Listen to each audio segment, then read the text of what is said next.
In the books, no magical creature, even dragons, can cross the wall's magical barrier. Fire and blood.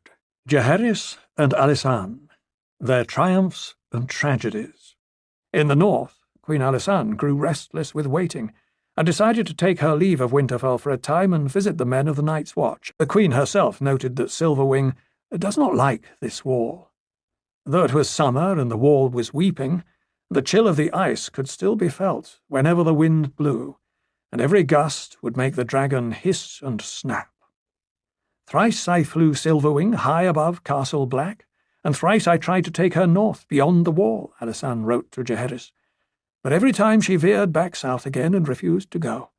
Never before has she refused to take me where I wished to go. I laughed about it when I came down again, so the Black brothers would not realize anything was amiss.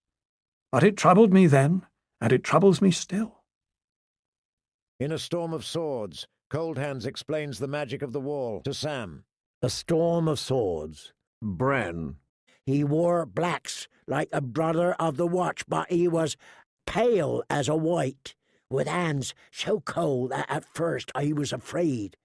The whites have blue eyes, though, and they don't have tongues, or they've forgotten how to use them. Why didn't he come with you? Why didn't you bring him through this black gate, too? He can't. Why not? The wall. The wall is more than just ice and stone, he said. There are spells woven into it, old ones and strong. He cannot pass beyond the wall. It grew very quiet in the castle kitchen then. Beyond the gates, the monsters live, and the giants and the ghouls, he remembered old Nan saying. But they cannot pass so long as the wall stands strong. So go to sleep, my little Brandon, my baby boy. You needn't fear. There are no monsters here. In A Clash of Kings, Melisandre gives Davos a similar explanation about the magic of Storm's End. A Clash of Kings. Davos. Who rode you to Renly? There was no need. He was unprotected. But here, the Storm's End is an old place. There are spells woven into the stones, dark walls that no shadow can pass, ancient, forgotten, yet still in place. After Jon climbs the wall, leaving Ghost on the opposite side, he no longer feels their connection. A Storm of Swords. Jon. Jon wondered where Ghost was now. Had he gone to Castle Black? He had no sense of the direwolf, not even in his dreams. It made him feel as if part of himself had been cut off.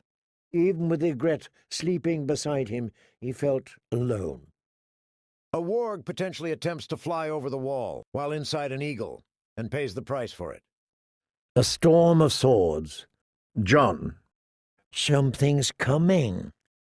Varamir sat cross-legged on the half-frozen ground. A shadow swept over him, and Jon looked up to see the eagle's blue-grey wings. Mance glanced suspiciously at the wall. The straw soldiers stood collecting arrows, but there was no sign of any other activity. "Banners," he heard Varamir murmur. "The king, no." Then the skin-changer threw back his head and screamed. Varamir fell writhing, and high, high in the eastern sky against the wall of cloud, Jon saw the eagle burning.